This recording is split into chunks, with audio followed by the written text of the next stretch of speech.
What if I told you that one of the most underrated American cars of the entire 1970s never got a fair shot? That it was engineered to fill a gap left by the death of the muscle car era, and it almost worked. Almost. This is the 1975 Oldsmobile Omega, and most people have completely forgotten it ever existed. Here's what we're going to uncover today: the story behind a car that Oldsmobile quietly built to survive one of the most turbulent decades in American automotive history. We're going back to a time when gas stations had lines around the block, when insurance companies were killing performance cars faster than any regulation could, and when General Motors had to make a decision: adapt or die. The 1975 Omega was their answer, and the full story, way more interesting than the car gets credit for. To really understand the Omega, you have to understand what America felt like in 1975, and it wasn't pretty. Just 2 years earlier, the 1973 oil embargo had sent shockwaves through the entire country. Gas prices jumped nearly 40% almost overnight. Drivers sat in lines stretching multiple city blocks just to fill their tanks. The federal government introduced the 55-mile-per-hour speed limit. Suddenly, owning a big block V8 that got 8 miles to the gallon wasn't a badge of honor, it was a financial burden. And the muscle cars? They were already on life support. Insurance companies had been quietly strangling them since the late 60s. A 19-year-old kid trying to insure a 1970 Chevelle SS 454 was looking at premiums that cost more than the car payment. Then came new federal emission standards that choked the horsepower out of every high-performance engine on the market. By 1972, compression ratios were slashed. By 1974, the classic muscle era was effectively over. Now here's what made General Motors' situation uniquely complicated. They had an entire family of brands: Chevrolet, Buick, Pontiac, Oldsmobile, Cadillac, each trying to figure out the same impossible puzzle. How do you sell performance in a world that suddenly hates performance? Oldsmobile had a reputation to protect. These were not entry-level cars. Oldsmobile buyers were loyal, sophisticated, and they expected something more than basic transportation, something with a little spirit, a little character. So in 1973, Oldsmobile went back to a platform they already owned and bet on it. Here's something most casual car fans don't know. The Omega wasn't born in 1973. The name itself had been used before, briefly, on a compact Oldsmobile in the early 70s, but the 1973 redesign is what really launched this car into its own identity. It rode on GM's X-Body platform, same basic bones as the Chevrolet Nova. Now, before you roll your eyes, that platform was actually one of the best handling, most adaptable chassis GM had at the time. Oldsmobile wasn't just rebadging a Nova and calling it a day. They added their own suspension tuning, their own interior appointments, and most importantly, their own engine options. By 1975, the Omega had matured into a surprisingly well-sorted compact. It came in 3 body styles: a 2-door coupe, a 2-door hatchback, and a 4-door sedan.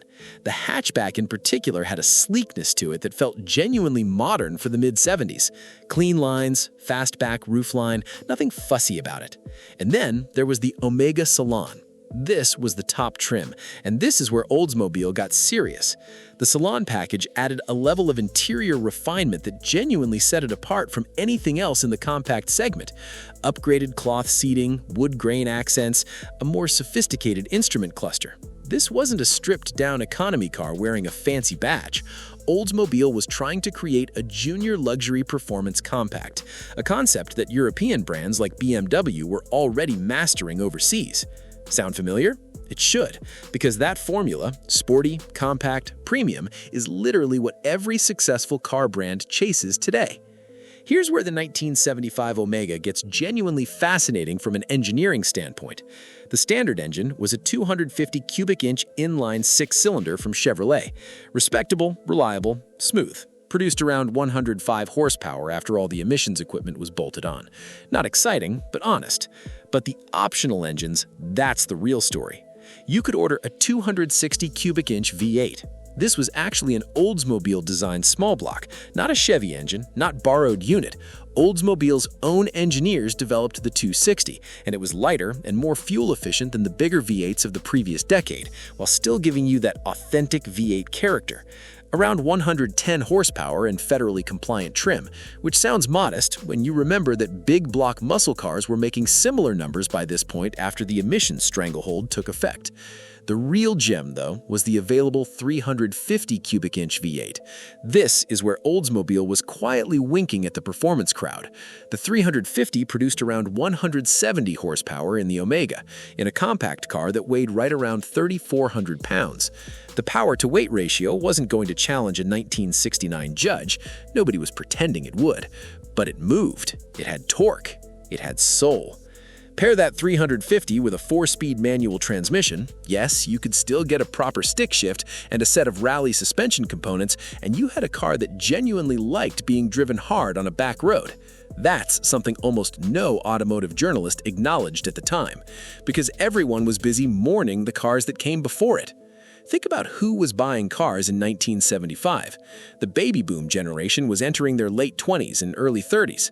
The same people who had grown up watching drag racing on television, who had saved up to buy a GTO or a 452 when they were 19, were now dealing with mortgages and families and fuel bills. They still wanted something with personality, they just couldn't justify a gas-guzzling monster anymore.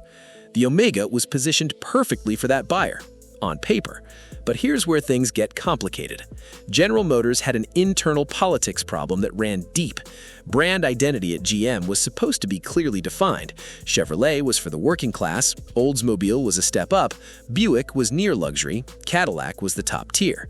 The problem, by 1975, multiple GM divisions were selling very similar cars on very similar platforms with slightly different trim levels and badges. The Omega, the Buick Skylark, the Pontiac Ventura. All X-Body, all competing for the same buyer. GM dealers weren't always steering customers towards the Omega when a Skylark or a Nova was sitting right next to it. The internal competition was real, and it quietly cannibalized the Omega's potential. Meanwhile, Ford had the Maverick and the Mustang II, both getting serious marketing muscle.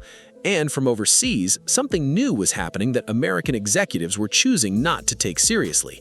Japanese compact cars were arriving in greater numbers, reliable, efficient, and increasingly refined. Americans who might have bought an Omega were starting to look at Toyotas and Hondas in a way they never had before. The Omega was fighting on 3 fronts simultaneously: its own family, its domestic competitors, and an international shift in consumer thinking. Sales data tells you everything about a car's fate.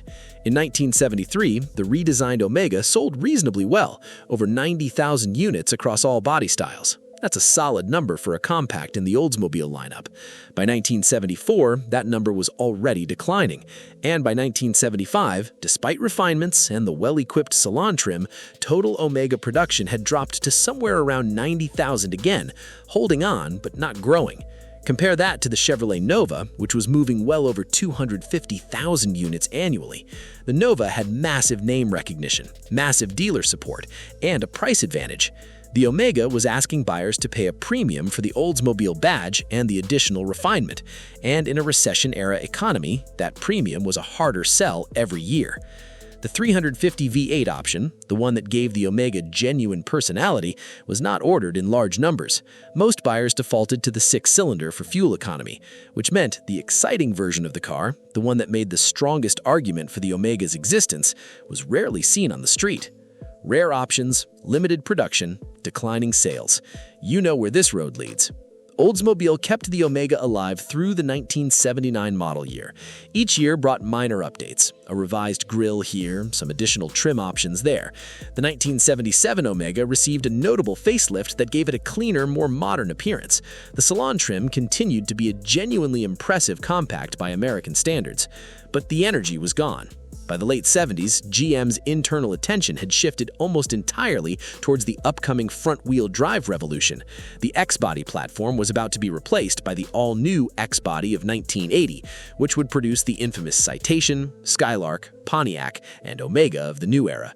Completely different cars. Front-wheel drive, transverse-mounted engines, a clean break from everything the 1973 to 1979 generation represented.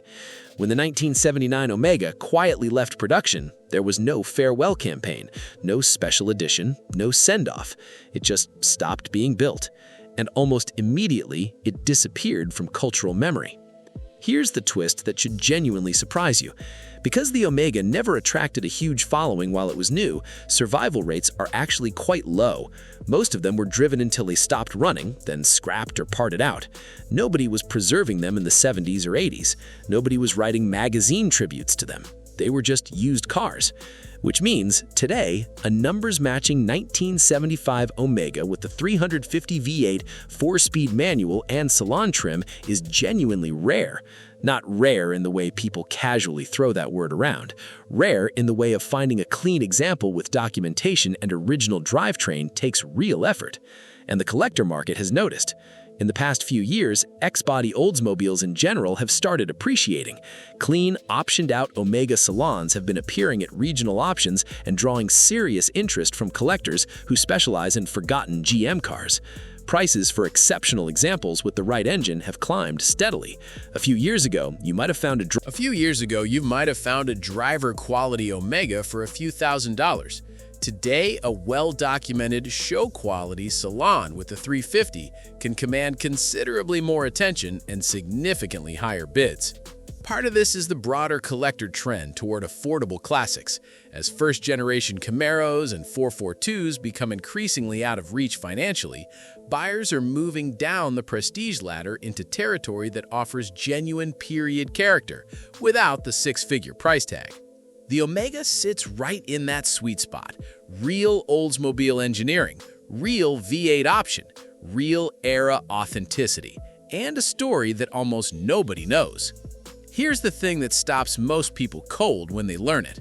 The 1975 Oldsmobile Omega, the car that was quietly trying to reinvent what an American performance compact could be, was actually closer in concept to the BMW 3 Series than almost anything GM acknowledged at the time. Compact, available with a real performance engine, interior quality above the segment average, designed for an educated, demanding buyer who wanted something beyond basic transportation. BMW introduced the first 3 Series in 1975, the same year. And while Oldsmobile was struggling to communicate the Omega's value proposition to American buyers, BMW was laying the groundwork for decades of compact premium success. The Omega wasn't ahead of its time, it was exactly on time. America just wasn't ready to understand what it was. If it had received the marketing investment, the clear identity, and the dealer commitment it deserved, the story of the American compact performance car might read very differently today. Instead, it got forgotten, and that, honestly, might be the most American car story ever told. The 1975 Oldsmobile Omega never got its moment.